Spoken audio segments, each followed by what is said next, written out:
ঈদ আসলে ছোটবেলার কথা খুব মনে পড়ে। ঈদে নতুন জামা কেনার জন্য বাবার কাছে কতই না বায়না ধরতাম।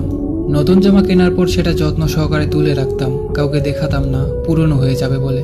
পাড়ার বড় আপু বা ভাবিদের কাছে যে বসে থাকতাম মেহেদি দেওয়ার জন্য।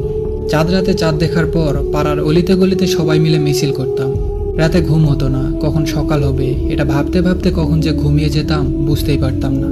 ঈদের দিন সকাল 6টায় মা ডেকে দিত, ঘুম চোখে গোসল করতাম, নতুন জামা পরে নামাজ শেষ করে সব বন্ধুরা মিলে এক জায়গায় হতাম। একে একে সবার বাড়িতে যেতাম, একটু একটু করে সবার বাড়িতেই খেতাম। বিকেল হলে সবাই টাকা তুলে গাড়ি ভাড়া করে ঘুরতে যেতাম। সবাই মিলে কতই না আনন্দ করতাম, কতই না সুন্দর ছিল সেই দিনগুলো।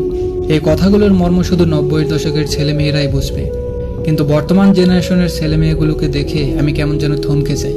এদের মাঝে ঈদের কোনো আনন্দ নেই।